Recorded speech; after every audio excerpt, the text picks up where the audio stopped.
everyone. Welcome back to the MEFA Podcast. My name is Jonathan Hughes, and I'm the host of the MEFA Podcast, and I'm joined, as always, and I think we can say at this point, always, by Julie Shields-Rutyna. Hi, Julie. Hello. Happy to be here. Happy to always be here. We're going to be talking to the head of the Massachusetts Office of Economic Empowerment, Deputy Treasurer Alayna Van Tassel. She's going to talk about the BabySteps program, about her office, and the first year of the BabySteps program. So this is the program, once again, that seeds $50 into a U-Fund account for every baby born or adopted in Massachusetts. And they have 1 year to claim that. So stay tuned for that. We're so excited about the program, and I hope you are. But before we do all that, of course, we have some things to talk about. It's our first show of 2021, which sounds amazing. Feels like 2021's already been going on for a long time. And there are already big developments on the horizon for the future of college admissions. So big things. And Julie, some big news. You can take us through and talk about big changes to the SAT. Yes. So this is what we learned this week. There are going to be some big changes, and not surprising in a way, right, John? As you and I have talked about on this program, that it seems like COVID-19 brought to light some changes maybe that needed to happen anyway, and it just maybe sped things up. So I guess we're not so surprised to see this, but it is big news on the admissions front. Yeah, changes in the SAT are always, I think, big news to everybody. And there are three parts to this particular announcement that they made. And the first one is, if you want to discuss, they're talking about discontinuing SAT subject tests. So a lot of people probably weren't aware that there was such a thing. So if you wanted to talk about what those are and what that means that they're being discontinued, that would be great. Yes. So SAT subject tests are a different test than the actual SAT, but some colleges required students to do those subject tests to show their knowledge in certain subjects. And over time, though, fewer and fewer colleges were requiring those SAT subject tests. So I think the College Board finally feels comfortable not using those for U.S. students anyway. And instead, one of the reasons they feel really comfortable discontinuing the SAT subject test is that the advanced placement, the AP program and the AP courses that the College Board has, that many high school students have as offerings in their high school, are a terrific way to show their skills and knowledge in specific areas and in specific subjects. And the College Board really feels like those AP courses are in such a wide range of high schools, and that they are reaching a very wide demographic of students. So students have the ability to use that as a way to show their success in different subjects. So that they feel like that's even a better way to cover that. Seems to make sense. Yeah. So, and then the second piece is, I think, almost as big or bigger, is that they're actually discontinuing the optional SAT essay. Yes. And so that also had been a requirement that was really required by fewer and fewer schools. And so while students could sign up to add that onto their SAT, the SAT is already a very long test. And so I think they were happy if they weren't required to do it, to not do that optional piece. And again, fewer and fewer colleges were requiring it. And the College Board, again, feels that the reading and writing section of the SAT more than covers those topics and allows a student to show mastery in those areas. And the third change has to do, again, it's a pandemic sort of accelerated development, I guess you'd say, and that is to develop a more flexible SAT, one that's able to be done digitally and delivered and proctored that way. So I don't know if you could talk about that a little bit. Yeah, really for that change, which is big news, that one especially, that the SAT itself is going to be changed. Um, we don't know much more. We just know that it's going to be more flexible, and as you said, be able to be delivered digitally, which we know will, allow for it to be students to take it if we're in an environment as we are right now. And so the only other thing I will add is the College Board has announced they're going to work very closely with their K through 12 members and their higher education members to collect a lot of information, so that they can, have a test that seems to work for everyone. Yeah, that's great. I mean, especially when you see that a lot of colleges are, going to test optional, so they're not requiring standardized tests anymore. So I think it's a good development for the SAT to be able to stay sort of a little more innovative, as they say, and nimble, and be able to be used by more students. As they point out that, there is a demand from students, as they say in their statement, to take the SAT as a way to demonstrate their strength. And I think it's great that they're sort of doing this so that the students can continue to do that. Now, of course, we're going to head on over to the MEFA Mailbag, and these are questions that folks have been emailing us or calling us up with over the past few weeks, things that are on the minds of parents and students right now. Remember, if you have any questions, you can contact us by emailing us at collegeplanning@mefa.org, or you can call us at 1-800-449-MEFA. Our first question comes to us from Abigail. Speaking of college admissions, she references a webinar that Julie presented on college admissions that drew hundreds and hundreds of people, as Julie's webinars always seem to do. And she writes, "Thank you so much for hosting the webinar yesterday. It was very helpful. As my oldest is a junior this year," which is when you kind of want to start the admissions process, the search, "and we are entering uncharted territory. When you were discussing putting our college interests into 3 categories, probable, target, and reach. These are the schools that you're applying to. Your probable schools, which are likely to be admitted to. Your target schools, which are 50-50, and the reach, which are sort of you hope you get in, but you're not sure." So she continues to write, "I had a question that I thought of later. My daughter has a high GPA of 3.85, but tested low 1110 on her PSATs. When deciding if a college is probable or target, should I be following the school's GPA suggestion or SAT range? I've noticed my daughter has the GPA for many colleges, but is low on what they call the acceptable SAT score.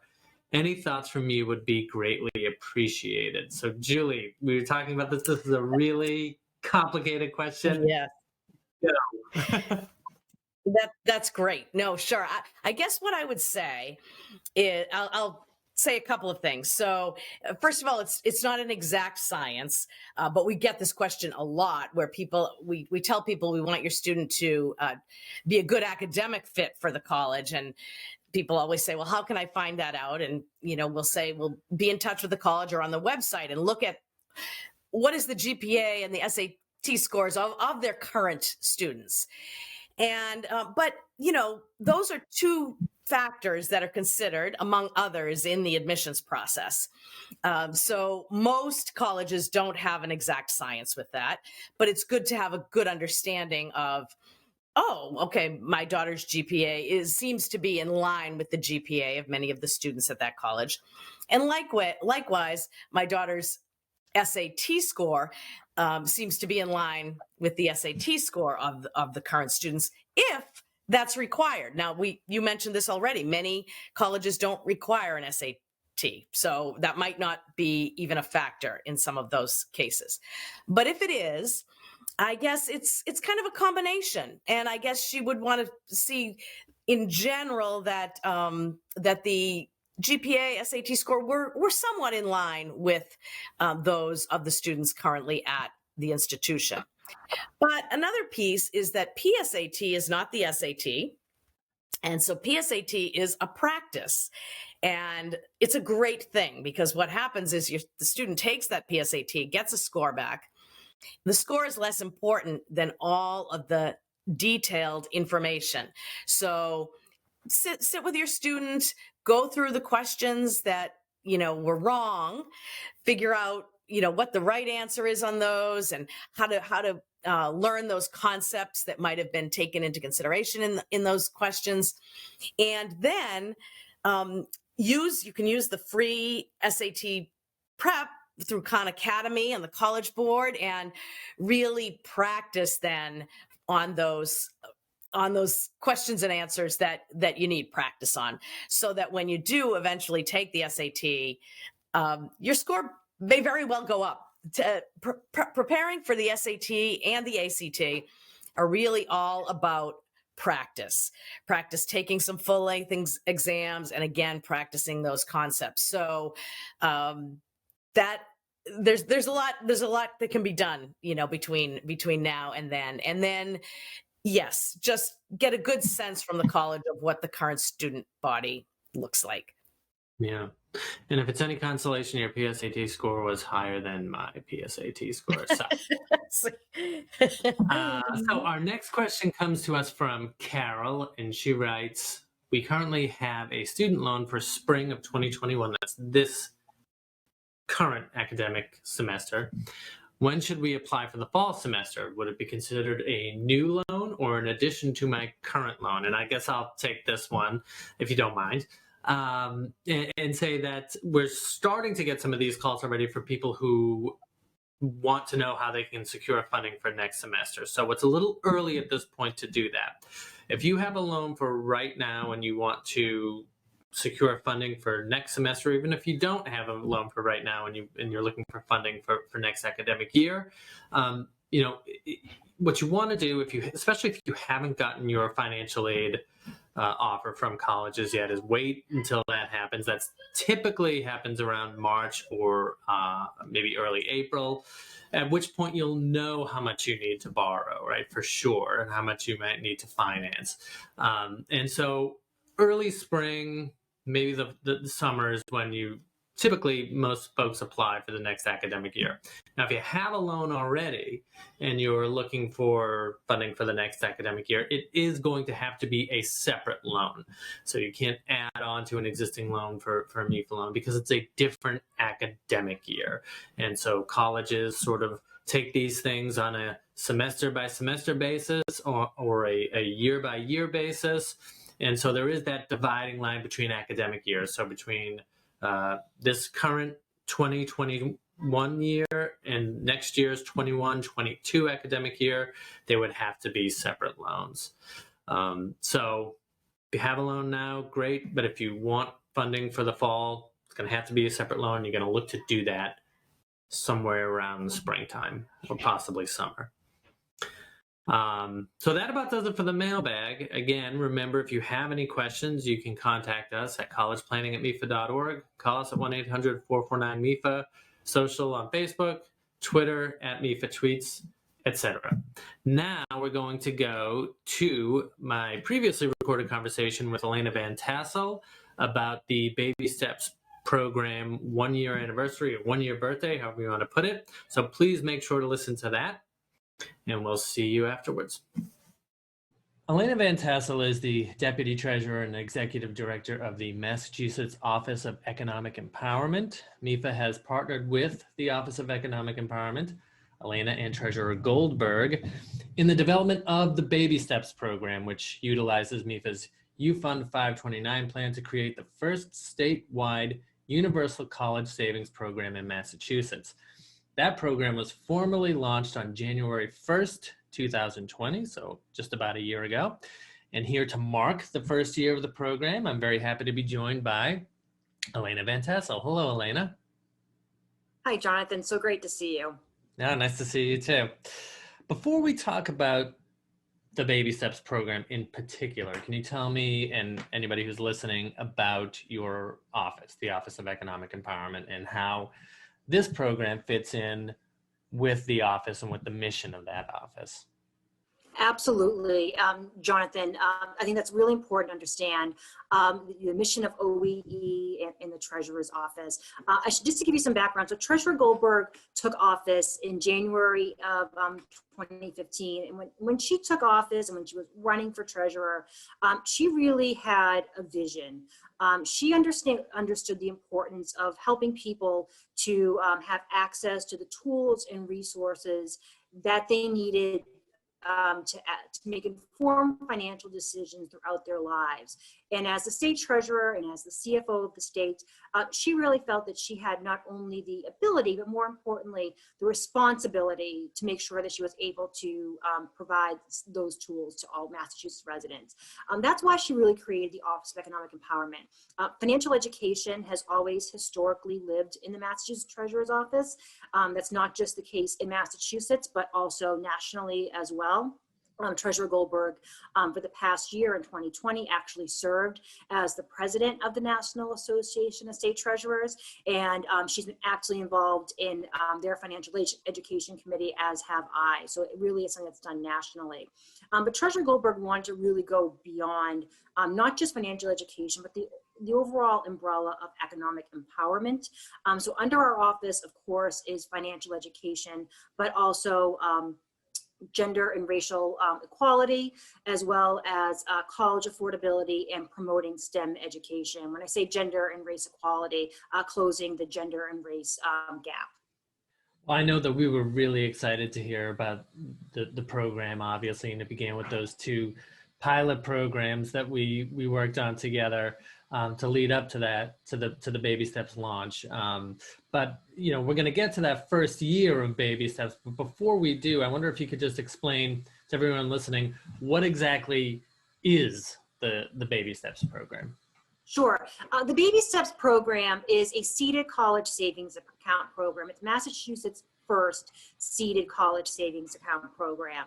As you mentioned at the beginning of the podcast, this program launched on January 1st of 2020. And basically starting this past January, all babies born or adopted here in Massachusetts have access to $50 into a 529 account through MEFA when they open up a 529 plan.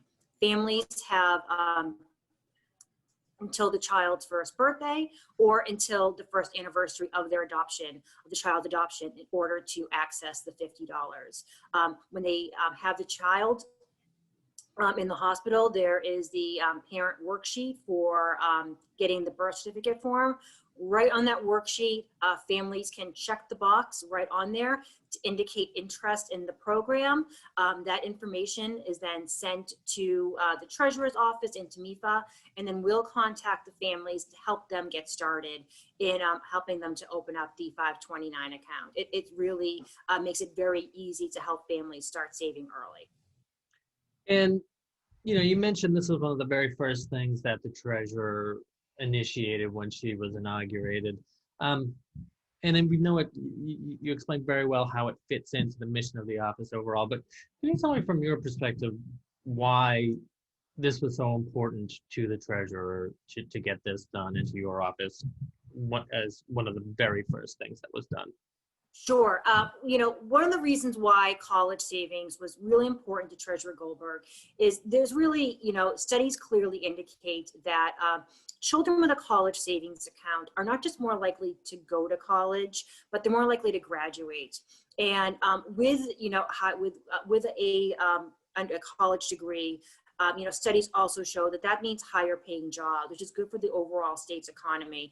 And as the state treasurer and as the CFO for the Commonwealth, it really is her job to make sure she's doing everything that she can to help promote the state's economic growth. And she really feels like college savings and helping families start to save as early as possible. And in this case, right at birth, that to make it as easy as possible so that savings can accrue over time, so the families are then ready for either college or technical training. And that's part of the reason why the 529 account was the vehicle that we chose to use for Baby Steps and for our CSA program, is that it can be used for not just an undergraduate degree or an associate's degree, but also for technical training as well. You know, for many, for some students, that is what they're going to choose. And it's also flexible too, that it can be used for also fees and other associated costs with higher education. Yeah, I think that's a great point that you brought up. I mean, we're so focused a lot of times on college, especially in Massachusetts, but I think it's great to keep mentioning that these accounts, 529 accounts, don't have to be used for college. They can be used for career training or certificate programs. Just to point out that there are other paths. It's not that everybody has to take the same path to what they want to achieve in life. So now, MEFA has offered the U Fund since 1999, and we've worked with Fidelity, obviously, to promote that program since that time.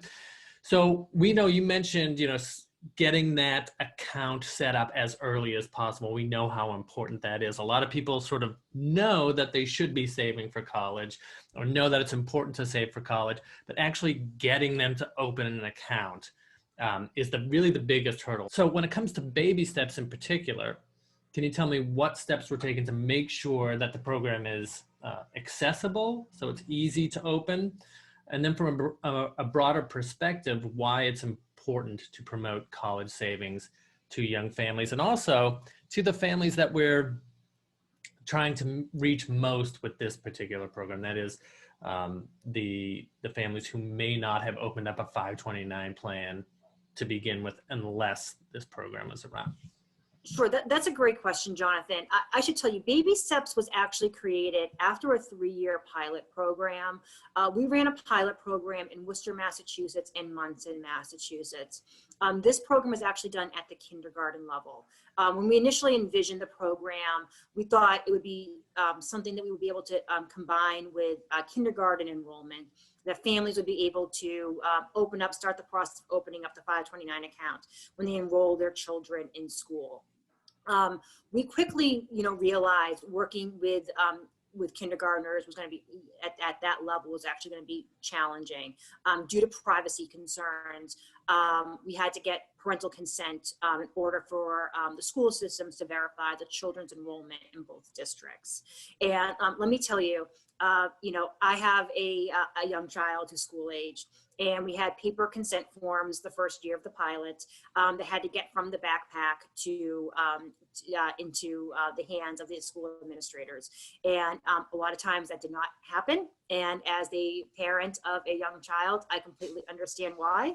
And we were able to make some changes and make the consent electronic, but because we have a districtly controlled school system here in Massachusetts, we were not able to make a streamlined enrollment process that we really envisioned. And we, when we were working in these two communities, both Worcester and Munson, the goal was always to create a statewide program.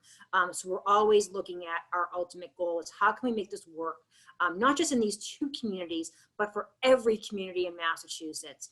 And we realized that that the schools may not be the best place to be doing it. Schools are so busy right now. We also, when we were doing this program, we talked to families that were enrolling in the program.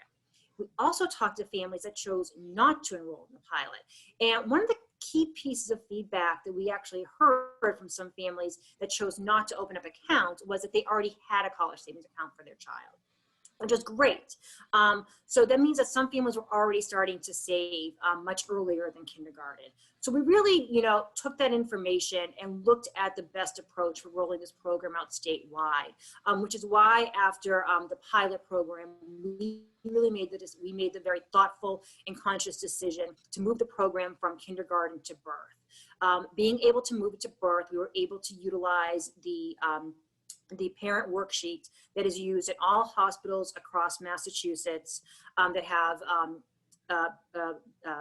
maternity units, and that all families have to use in order to get a birth certificate here in Massachusetts.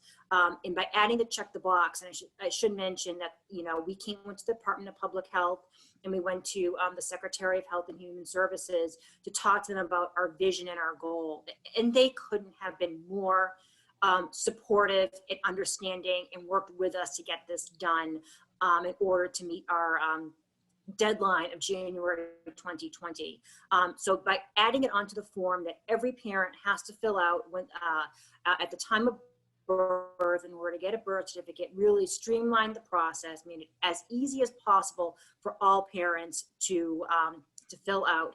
And then families can now start at birth, which is, obviously sooner than kindergarten. So if families can start saving at an earlier age, the savings and the interest will accrue, and it gives families more opportunity to put funds away for the ultimate goal of higher education.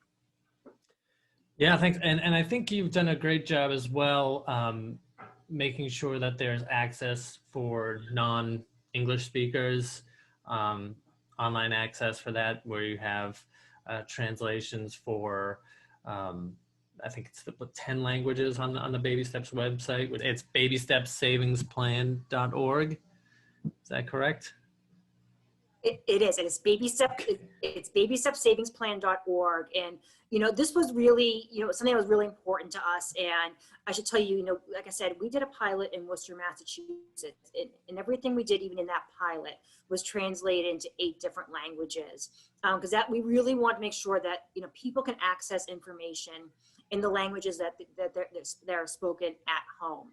And, with Baby Steps, we have the Baby Steps Savings Plan website, BabyStepsSavingsPlan.org, and I mention it again. And our materials are available in the top 10 languages spoken in Massachusetts. We really want to make sure that families can get that information in their native languages. And one more thing before we move on to the numbers, I just want to mention, because you did mention the pilot program and having things translated into 8 different languages. And I mentioned that we, I worked on the pilot program with you. And so we went out to different communities throughout the state. And, for example, I'm thinking about Lowell and the huge Khmer population that's there, and having events in Khmer as well as in English. And that speaks not just to the translation, but also to the partnerships that we have with local communities and local organizations. And I'm wondering if you could talk for just a minute about how those partnerships work and how important they are. Sure. That was one of the key lessons that we learned working in both Worcester and Munson. Families really need to hear about this program multiple times, but not just from MEFA or the state treasurer's office. They also need to hear about it from trusted sources, organizations that they're familiar with, people that they already know, whether it's faith-based organizations, nonprofits.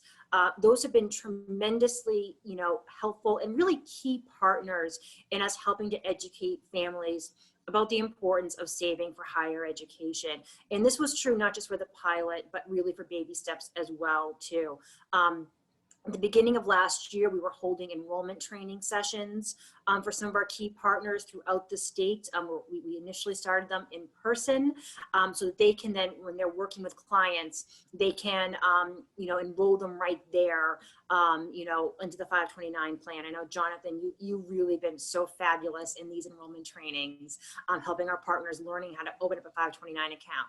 Now, we've since moved these enrollment trainings online due to the pandemic, but we really hit, every region of Massachusetts, and we plan on continuing this into 2021. And, any organization that is working with young families, expecting families, we're happy to work with you to work with your staff so that you can learn how to open up a 529 account and educate the clients that you're working with and the families you're working with about the importance of starting to save early and the benefits of saving early. All right. Now, so as you mentioned a few times, the program launched on January 1st, 2020.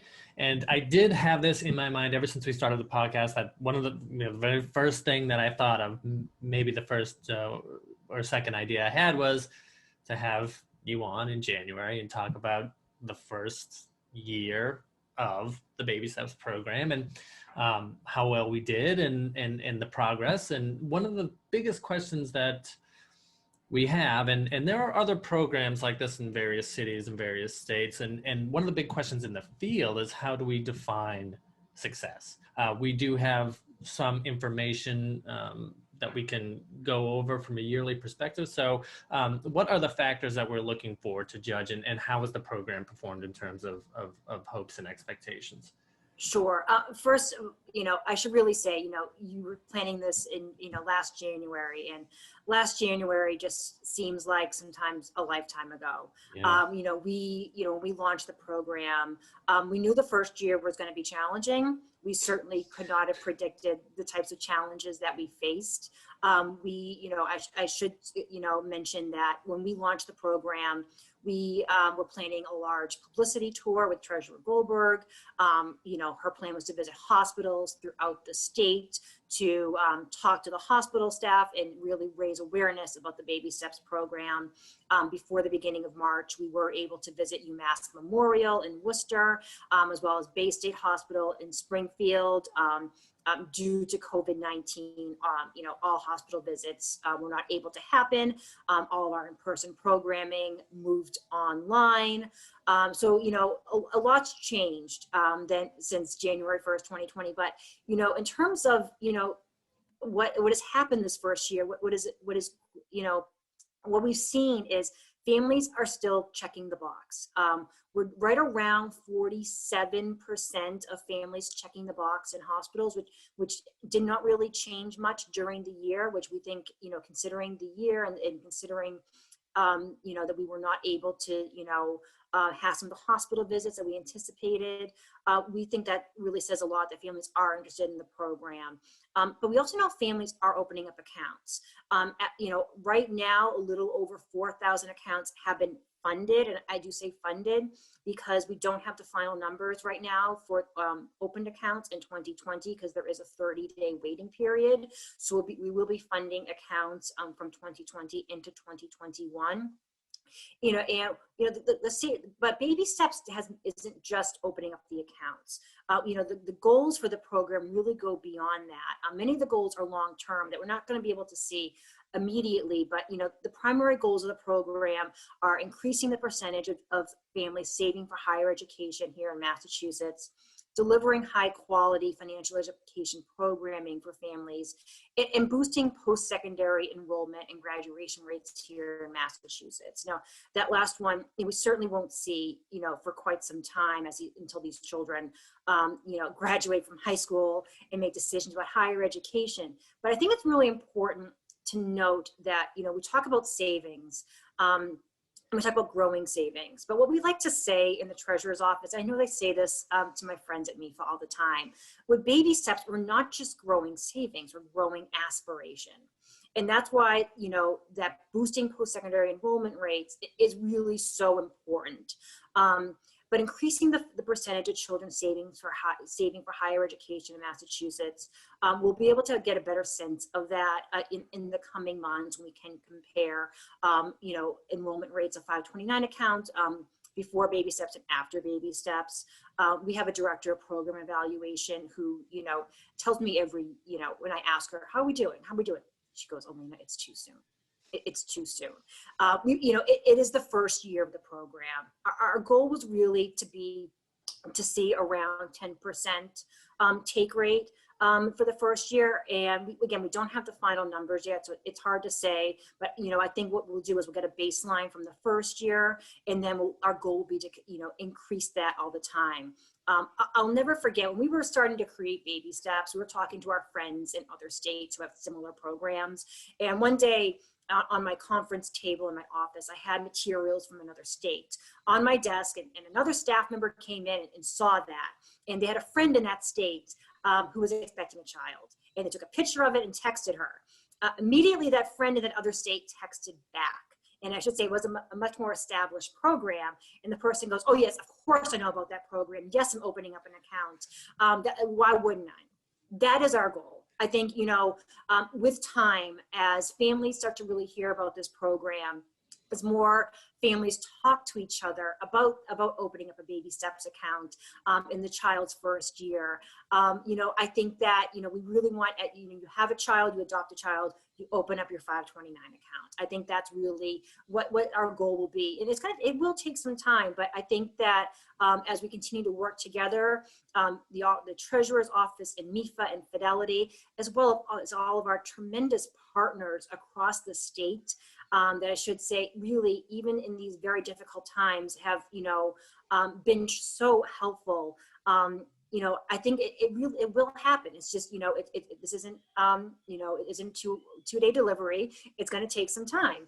But I also want to really just say, even during these times when the hospitals have been at the front lines of this horrific pandemic, they have been nothing but supportive of this program from day one, and they continue to be. So I just want to say thank you to all the public health professionals that have been out there every single day, and everything that they have been doing right now to keep us all safe.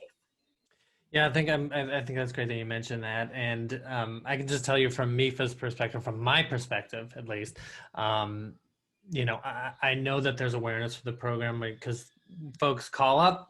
They call MEFA about the BabySteps program. I think the biggest question that we get is from people who did check the box and think that they have an account now. But as you mentioned, checking the box is not opening the account, right? So you have to go and actually open that UFund account. And then automatically, you don't even if you don't check the box, if you're eligible for the account, if you're eligible for the seed money, the application or Fidelity who services the accounts will know that, and your funds will be seeded in automatically. Now, one other question that we get that I thought you might want to answer very quickly, it's a common question, is can grandparents open up a 529 account and get a UFund account and get the BabySteps seed money? Yes, absolutely. And I think you just mentioned this. I think it's really important. Even if families don't check the box in the hospital, even if a grandparent who wants to open up the account for the child, or maybe it's an aunt or an uncle, or a godparent or another close family member, they certainly can do that. They just need the Social Security number or the tax ID number.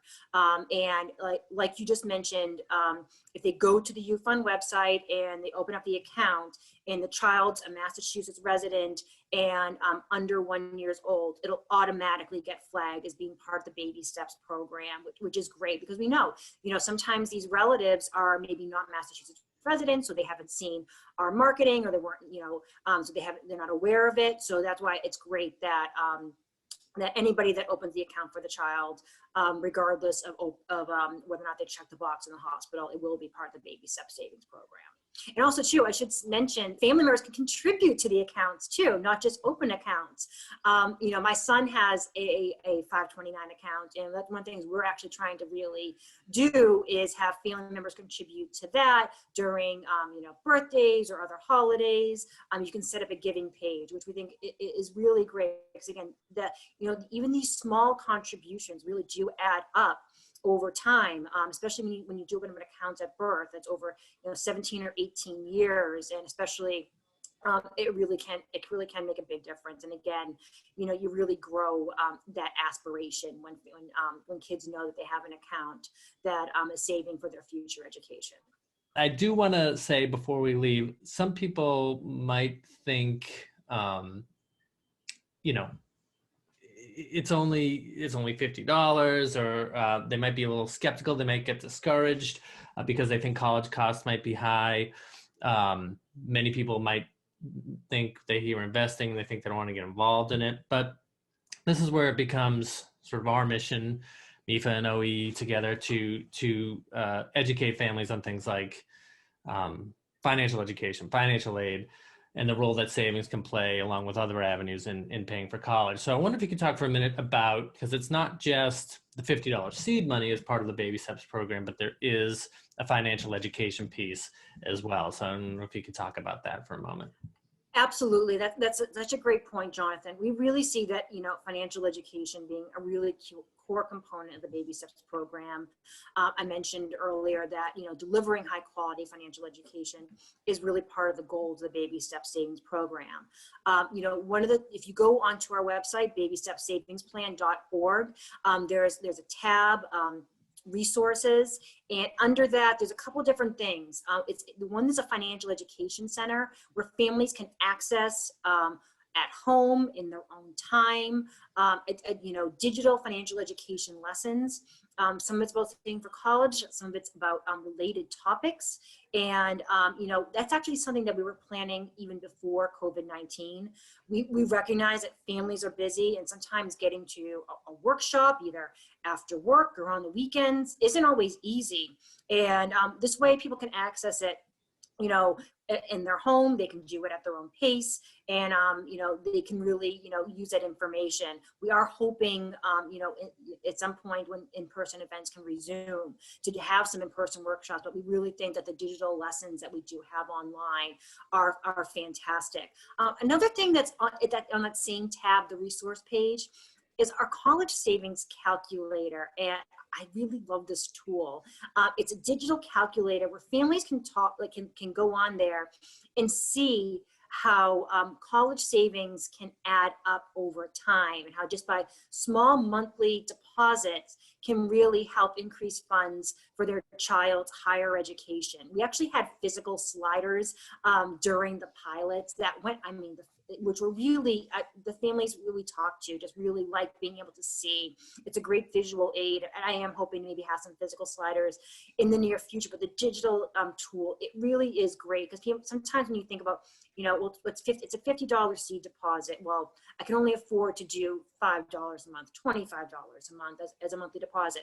That adds up, and that's what's so important, is it adds up over time, and it really can make a difference when it does come time to make decisions about higher education. Again, whether it's an undergraduate program, an associate's degree, or vocational school. I think that's what's really so important. Again, I really want to re-emphasize that just having a small amount can really help grow a child's aspiration for higher education. And that's really something we want to continuously remind people, is just small amounts can really help a child, start thinking about their future and higher education. Well, I think that's a good spot to end. Now, remember, if you have any questions regarding the program, you can visit BabyStepsSavingsPlan.org. You can email info@BabyStepsSavingsPlan.org, or you can call MEFA with questions at 1-800-449-MEFA. If you have an eligible child, please reach out. If there's an eligible child, perhaps in the family,